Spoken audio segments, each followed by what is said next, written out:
أعوذ بالله من الشيطان الرجيم. بسم الله الرحمن الرحيم. السلام عليكم ورحمة الله وبركاته.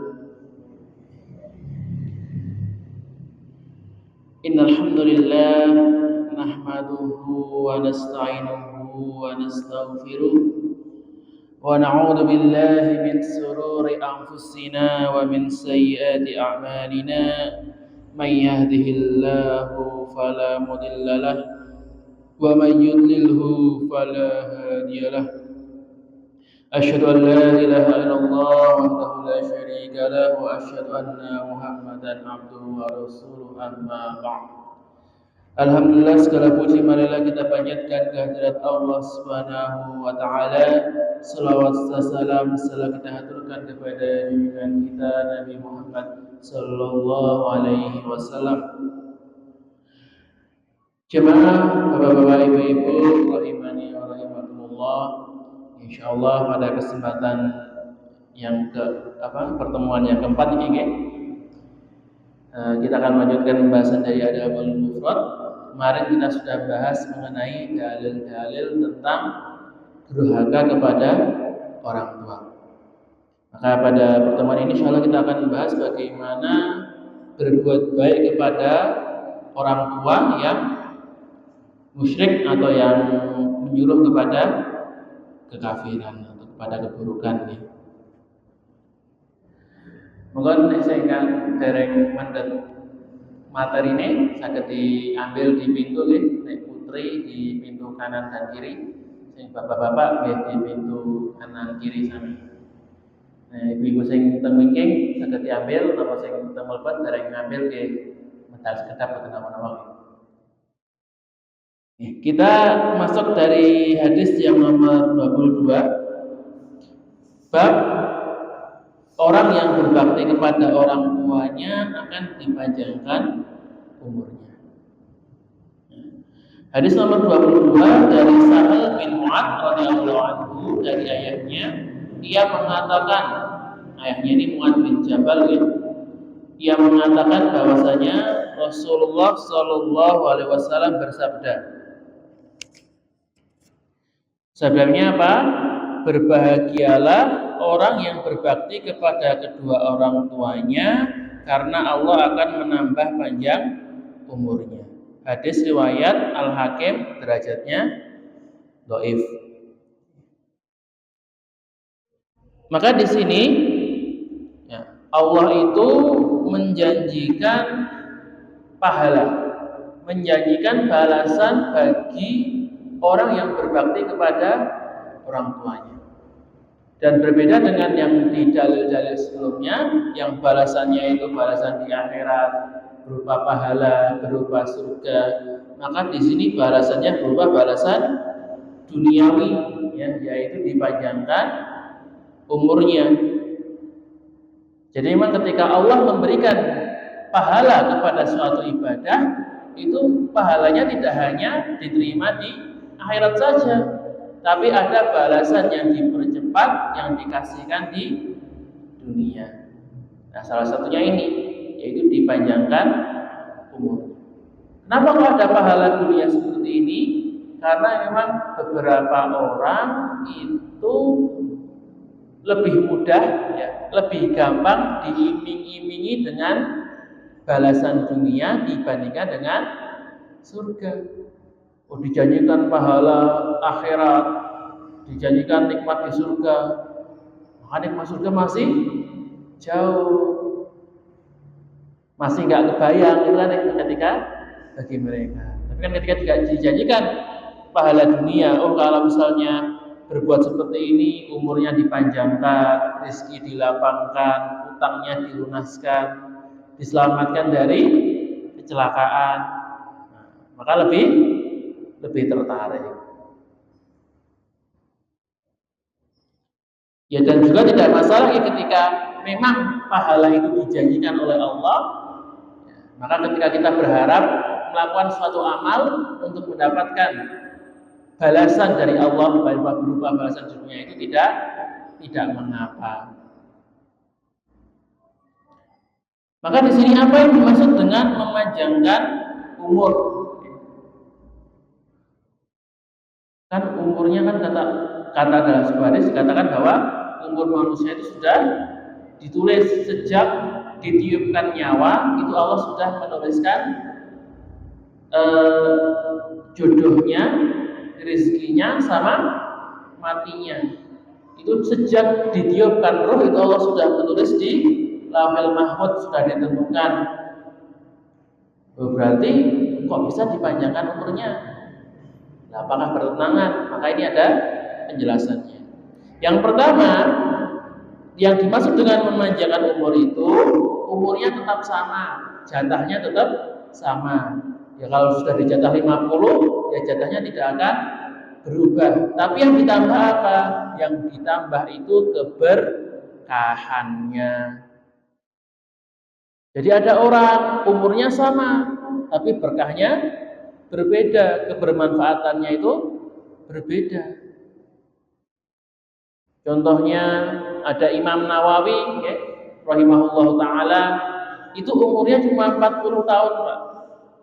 Tapi kita lihat bagaimana karyanya itu luar biasa. Ada Riyadhus Shalihin. Siapa yang dari kita yang tidak tahu Riyadhus Shalihin? Hampir di semua masjid di dunia ini, ya, gak cuma di Arab, di seluruh dunia mesti ada Riyadhus Shalihin.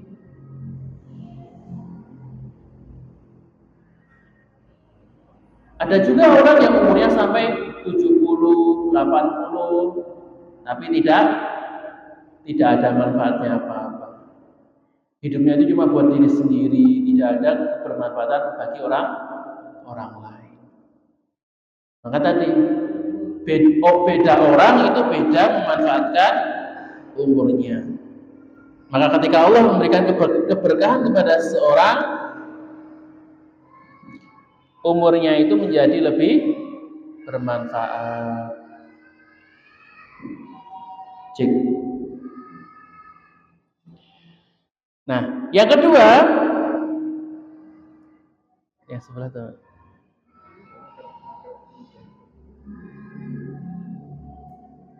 Cek. Ya. Yang kedua itu memang dipanjangkan umurnya. Ya, tapi yang dipanjangkan itu ya jatah umur yang ditulis oleh malaikat. Jadi kalau malaikat itu kan sudah punya catatan tuh. Saya umurnya 50. Ya, tapi karena amalannya ya umurnya dipanjangkan jadi 60 atau 70 tahun. Nah, itulah salah satu balasan yang Allah berikan kepada orang yang berbakti kepada orang tuanya. Selanjutnya kita masuk ke bab yang selanjutnya, yaitu bab larangan mendoakan orang tua yang musyrik. Hadis nomor 23 dari Ibnu Abbas radhiyallahu anhu mengenai ayat, yaitu surat Al-Isra ayat 24, ya, wa fid lahum janahadul minar rahmati wa qur rabbirhamhuma kama rabbayani shaghira. Maka dengan di sini ada perintah untuk merendahkan diri di hadapan orang tua dan diperintahkan untuk mendoakan orang tuanya. Wahai Tuanku, kasihinilah mereka keduanya sebagaimana mereka berdua telah mendidik aku di waktu kecil. Ini kan ada perintah untuk mendoakan kedua orang tua, dan di sini kan orang tuanya itu umum, baik itu yang kafir, yang musyrik, yang beriman, semuanya masuk. Tapi oleh Ibnu Abbas dikatakan, maka ayat ini dinasah atau dihapus dengan ayat surat At-Taubah ayat 113, bahwa tidaklah sepatutnya bagi Nabi dan orang-orang yang beriman untuk memintakan ampun kepada Allah bagi orang-orang musyrik. Walaupun orang-orang musyrik itu adalah kaum kerabatnya, maka yang di sini termasuk orang tua. Kapan ketika tidak boleh itu? Sesudah jelas bagi mereka bahwasanya orang-orang musyrik itu adalah penghuni neraka jahanam. Maka kapan orang musyrik itu jelas menjadi penghuni neraka jahanam? Kapan Mas Jero? Kapan orang musyrik itu sudah jelas menjadi penghuni neraka? Yaitu ketika dia sudah meninggal. Kalau ada orang yang meninggal dan dia jelas meninggal dalam keadaan musyrik, maka dia pasti masuk neraka, sudah pasti. Maka kalau misalnya orang, berarti kalau yang dimaksud di ayat ini adalah kalau orang musyrik itu sudah meninggal dan meninggalnya dalam keadaan kafir, belum beriman, maka tidak boleh didoakan. Dan contoh ayat ini asbabun nuzulnya ketika Nabi ingin mendoakan pamannya Abu Thalib ya, yang meninggal dalam keadaan kafir.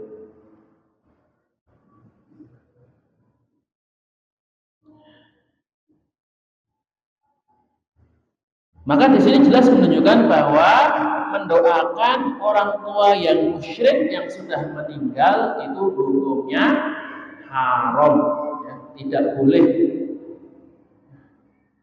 Bahkan Allah firmankan dalam surat Al-Munafiqun, wa in tastaghfir sawa'un 'alaihim astaghfarta lahum am lam tastaghfir lahum la yaghfirullahu lahum. Bahwa sama saja kalian mau memintakan ampun atau tidak memintakan ampun, Allah tidak akan mengampuni mereka. Sudah. Nah, kenapa kok dilarang? Kan sudah jelas ya, Allah mengatakan innallaha la yaghfiru ayyushraka bihi, bahwa Allah itu tidak akan mengampuni orang yang berbuat syirik. Sudah jelas Allah katakan kalau dosa syirik, meninggal dalam keadaan syirik itu tidak akan diampuni. Dia belum bertobat tidak akan mendapatkan maghfirah. Nah, ini kok seorang hamba malah ngotot meminta ampunan. Ibarat bos pejabatnya sudah mengatakan sudah ini tidak akan diberi, tapi dia masih meminta-minta, ini kan tidak ada adab. Maka kalau orang kok masih memintakan ampun kepada orang musyrik, dia tidak beradab, tidak beretika kepada Allah Ta'ala. Nah, terus kalau mendoakan orang musyrik yang masih hidup boleh atau tidak? Kalau masih hidup itu masih boleh didoakan. Doakannya misalnya gimana? Misalnya ada orang yang orang tuanya masih kafir, maka didoakan akan mendapatkan hidayah. Atau kalau misalnya orang kafir, ya orang Nasrani kok sakit, kita boleh mendoakan kesembuhan. Ya. Jadi maka Allahumma rabbana sa'tibil ba'sa itu kita doakan, kita berdoa seperti itu bagi orang yang kafir itu tidak apa. Dalilnya apa? Maka dalilnya adalah suatu hari itu seorang sahabat pernah meruqyah orang kafir yang sakit. Diruqyah itu kan didoakan gitu. Kemudian setelah didoakan dikasih makanan. Maka para sahabatnya bingung, ini makanan halal atau tidak. Akhirnya tanya kepada Nabi, wahai Nabi, ini saya setelah meruqyah orang kafir ini dikasih makanan ini boleh dimakan atau tidak? Nah, kata Nabi, ya sudah. Nabi kemudian mencicipi makanan tersebut, menunjukkan bahwa makanan itu boleh dimakan. Jadi menunjukkan bahwa makanan mendoakan orang kafir itu boleh karena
tidak tahu atau ragu, misalkan mau mandi besar kayak kemarin, kalau mandi besar tidak punya air, bagaimana cara bersucinya? Apakah tayamumnya itu cukup tayamum dengan tangan, tayamum biasa, atau harus mengusap debu ke seluruh tubuh?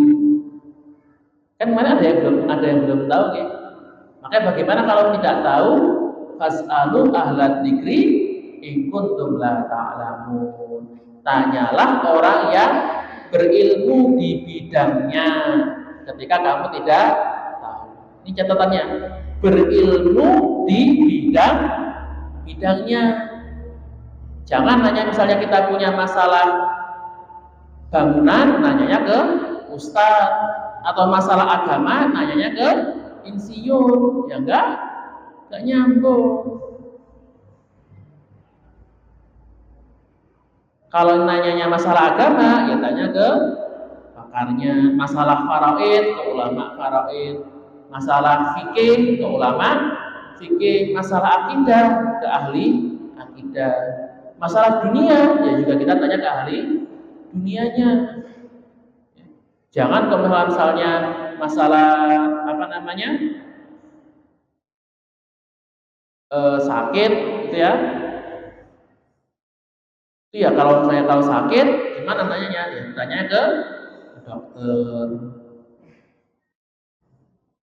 Di masalah dunia kita serahkan kepada ahlinya, masalah akhirat juga diserahkan kepada ahlinya.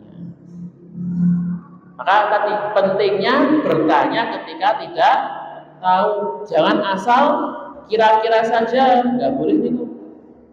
Wah, karena saya tidak tahu, ya wes lah, sepengetahuan saya seperti ini, ya sudah saya lakukan dulu. Nanti kalau salah tinggal minta maaf, tinggal minta ampun. Nah, seperti ini tidak sikap yang kurang baik.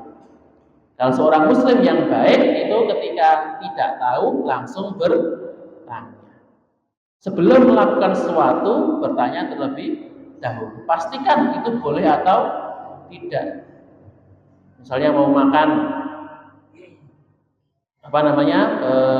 ini makan makanan yang eksotis gitu, misalnya makan katak, makan bekicot, makan jangkrik, apalagi makan tupai, makan kelinci, itu boleh enggak?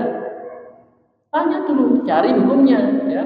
Sebelum makan itu kita harus tanya dulu kepada ahlinya, antara hukumnya haram atau halal. Jamaah rahimani wa rahimakumullah. Selanjutnya kita masuk ke hadis yang nomor 3, hadis nomor 26, hadis nomor 3 di bab ini. Kalau secara keseluruhan hadisnya nomor 26. Maka aku mendengar Ibnu Umar berkata, ayahku Umar bin Khattab itu pernah melihat pakaian sutra yang berikat pinggang. Ini lagi jalan-jalan sama Rasulullah, ya. Itu melihat di pasar ada pakaian jubah sutra bagus banget. Maka Umar berkata kepada Rasulullah, wahai Rasul, ini ada pakaian bagus, belilah pakaian ini dan pakailah ketika Jumat dan untuk menyambut ketika datang utusan. Maka Rasulullah berkata, sungguhnya orang memakai pakaian ini adalah orang yang tidak mendapatkan bagian pahala di akhirat. Maka Rasulullah nggak mau. Ini pakaiannya haram untuk dipakai. Nah, tapi perlu kita tahu bahwa yang haram, kenapa kok jubah ini tidak, Rasulullah tidak mau memakai jubah ini dan mengatakan orang yang memakainya itu tidak mendapatkan pahala. Maka haramnya itu bukan karena bagusnya, tapi karena terbuat dari sutra.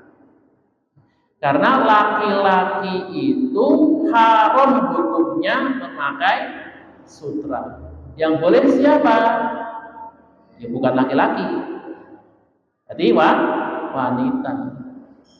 Kalau wanita tidak masalah. Jadi ada dua benda yang boleh dipakai wanita dan tidak boleh dipakai laki-laki, yaitu sutra dan emas.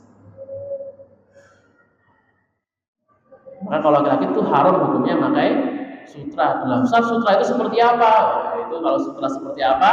Nanyanya ke tukang jahit. Nah, ini Ustaz tanyain soal kain ya tidak paham ya. Tanya aja, Pak, ini sutra atau bukan? Kalau sutra tidak boleh dipakai. Nah kalau bajunya, jadi bukan karena bajunya bagus gitu. Karena dalam Islam itu malah boleh memakai baju bagus. Bahkan disunahkan ketika sholat Jumat, ketika sholat 5 waktu. Jadi kalau mau sholat itu dengan pakaian terbaik. Bukan malah sholat kayak mau ke sawah, pakai kaos apa? Kaos singlet, kadang pakai celana tambalan. Jadi bukan berarti baju yang baru gitu kan, tapi baju yang terbaik, baju yang terbersih. Kan kita sholat menghadap sama Allah, belum kita menghadap bupati saja pakai pakaian yang rapi, okay? Pakai batik, disetrika, sepatunan, minyak wangian. Lah kok kalau bertemu sama Allah pakaiannya sembarang. Atau ketika bertemu dengan tamu, jadi kalau menyambut tamu, sambutlah dengan pakaian yang bagus. Jangan malah kok ada tamu langsung pakai singlet tok. Kadang malah ada, mohon maaf, menyambut tamu cuma telanjang dada, nggak pakai baju, celana pendek. Ini kan tidak sopan, berang-sopan saja.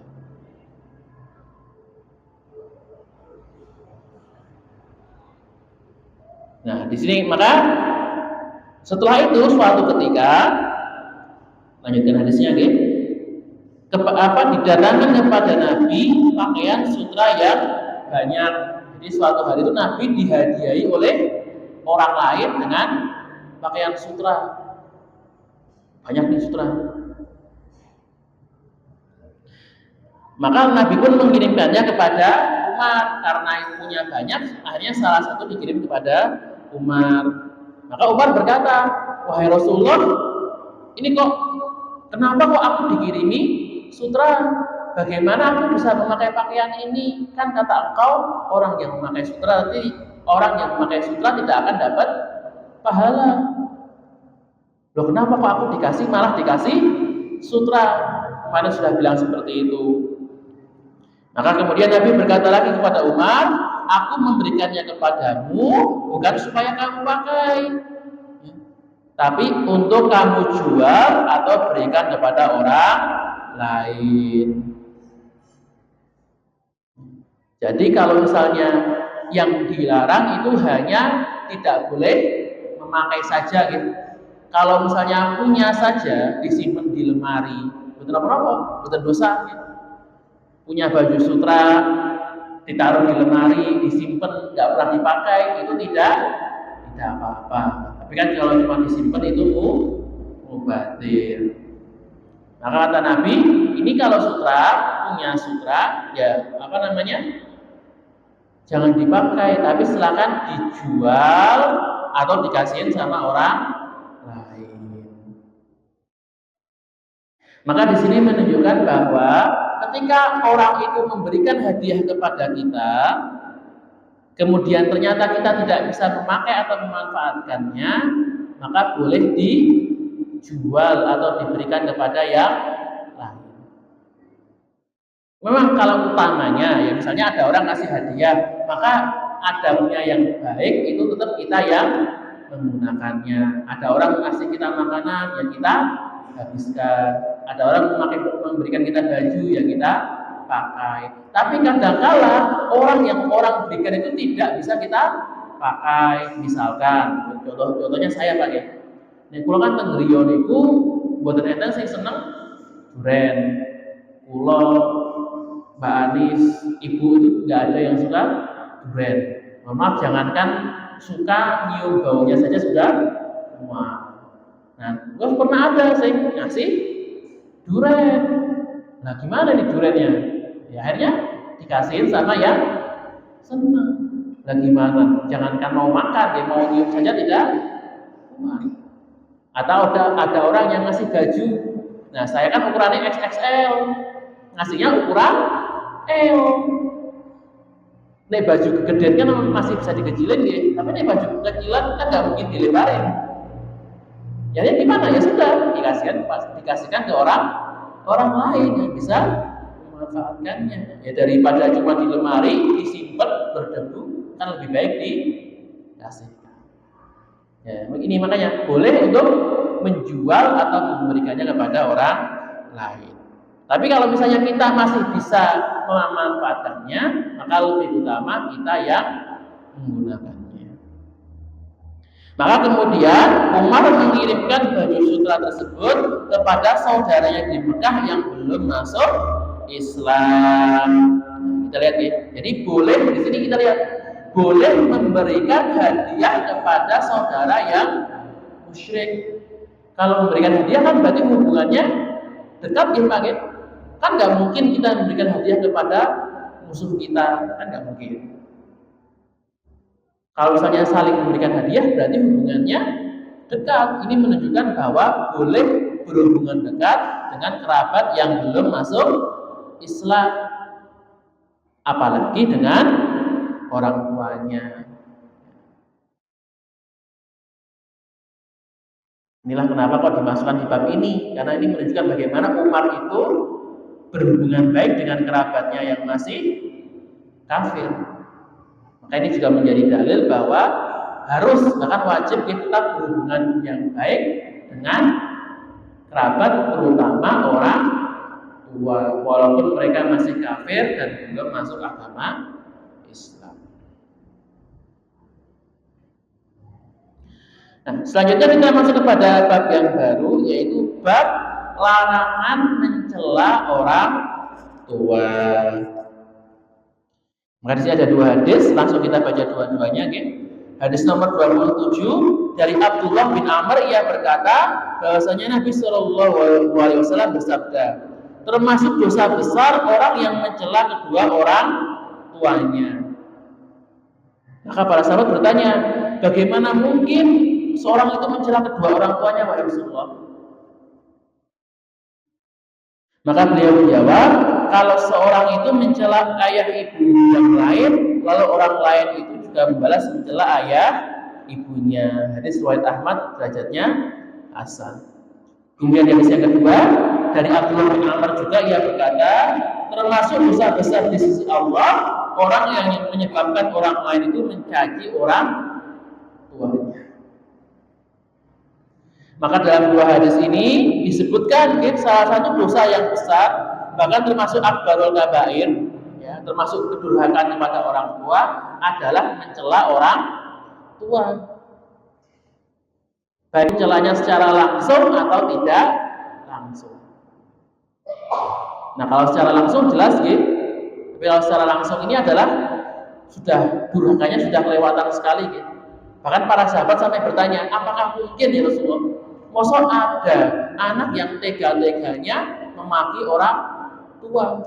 Kok tega-teganya menghina, mencela, menjelek-jelekan orang tua?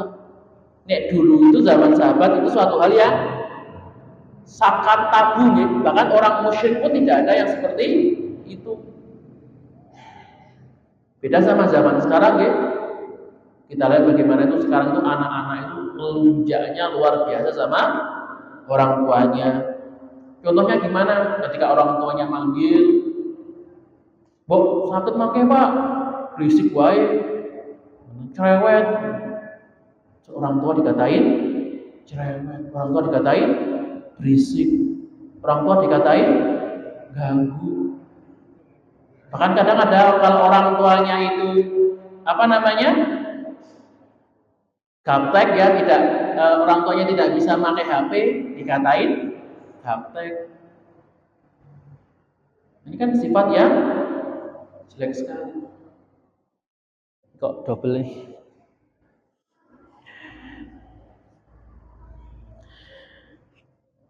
Mas, ini kok ceknya double Mas.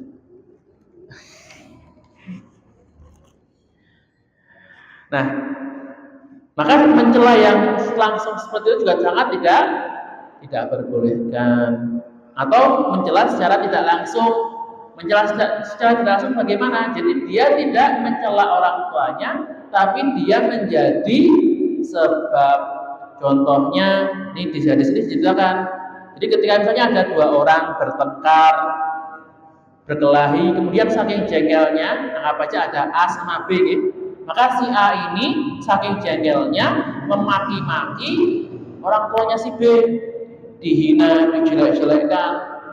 Nah, B-nya karena orang tuanya dihina nggak terima, dia membalas menghina orang tuanya si A. Maka si A ini sejatinya dia itu sudah menghina atau menjelek-jelekkan orang tuanya sendiri. Kenapa? Kan dia tidak menghina orang tuanya, dia menghina orang tuanya si B. Tapi dengan hinaannya itu dia menjadi sebab orang tuanya itu dihina. Maka ketika menjadi sebab ini itu kena dosanya. Dan dosanya itu termasuk dosa yang besar, bukan dosa kecil, bukan perkara yang sepele, tapi dosa besar. Dan bedanya antara dosa besar dan dosa kecil, kalau dosa besar itu tidak bisa dihapus dengan amal. Jadi kalau dosa kecil, misalnya dosa-dosa yang makan tangan kiri, berdiri, lupa baca basmalah, itu kan dosa kecil. Itu misalnya bisa dihapus dengan sholat, dengan puasa, dengan zakat, itu masih bisa. Tapi kalau dosa-dosa besar kayak tadi durhaka, menghina orang tua, berzina, khamr, judi, segala macam itu tidak bisa dihapus dengan amal. Bisa dihapus dengan apa? Dengan taubat dan nasuh. Dengan bertaubat, benar-benar menyesal dan berjanji tidak akan mengulanginya.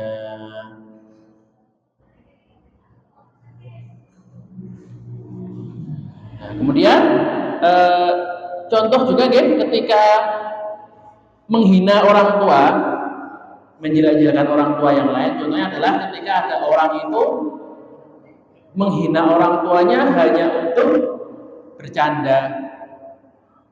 Kita lihat kan, sering lihat orang-orang yang stand up itu, ketika stand up materinya pakai materi orang tua. Sudah itu diumbar lagi aib-aibnya.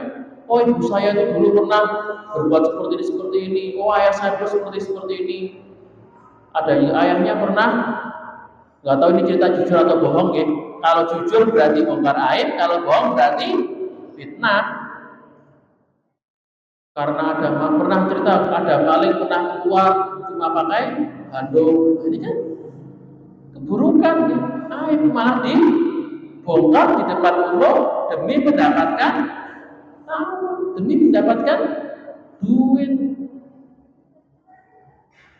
Kalau itu benar dia sudah membongkar aib orang tuanya, kalau itu ceritanya ngarang berarti sudah memfitnah orang tua. Sama-sama dosa besar semua.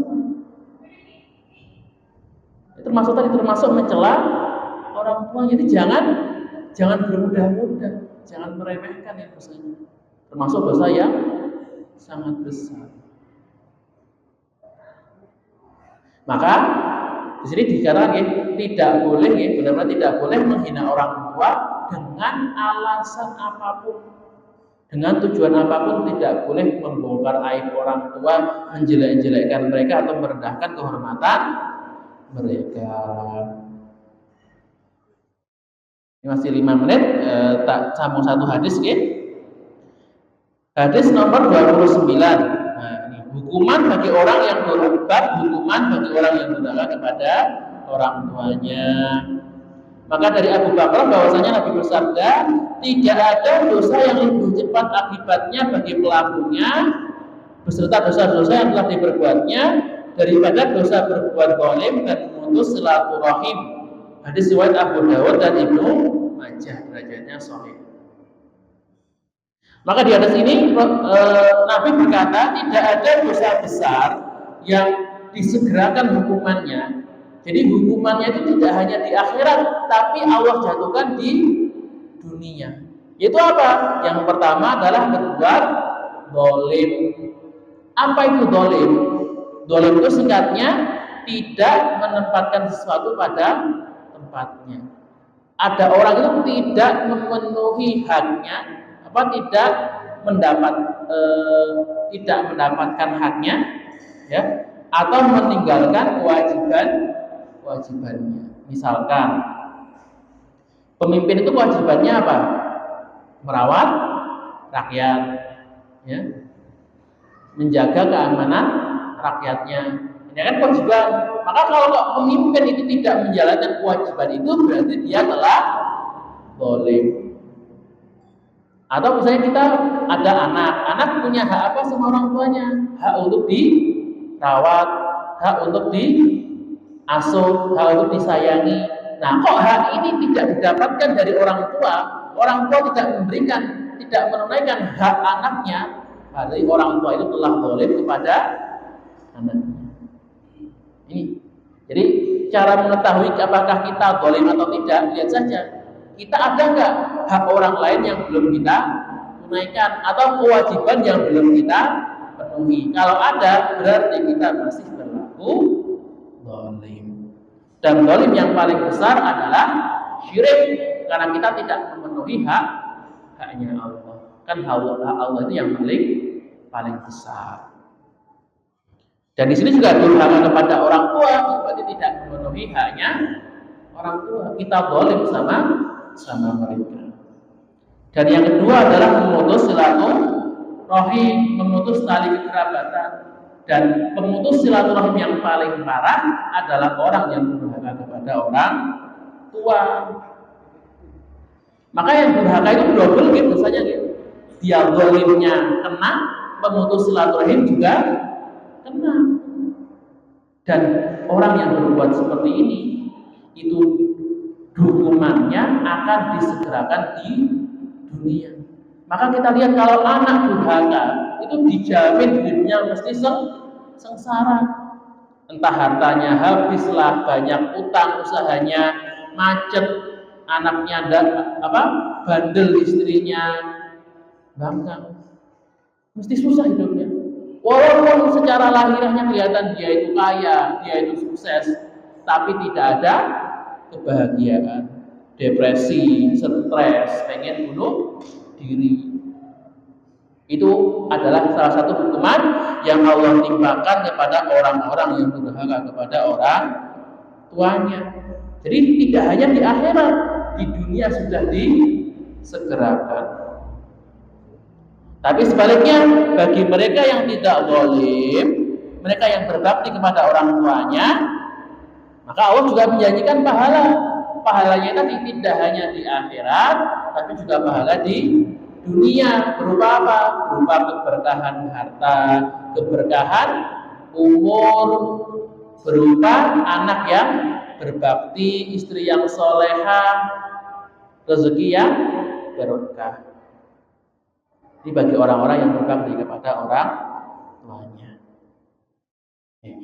Jamaah rahimahullah, ini sebenarnya masih ada satu hadis, tapi karena sudah masuk waktu maghrib, saya cuma sambil di sini. Moga untuk hadis yang terakhir bisa nanti dibaca sendiri, ya.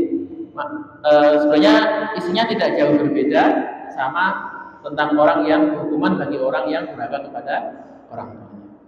Aqul qouli hadza, jika ada salah kata maka datanya dari diri saya sendiri, dan jika ada kebenaran maka datangnya dari Allah Subhanahu wa taala. Nun wal qalbi wa mastaghfirul khairat. Bila tadu hidayah. Assalamualaikum warahmatullahi wabarakatuh. Subhana rabbika rabbil izzati amma yasifun wa salamun alal mursalin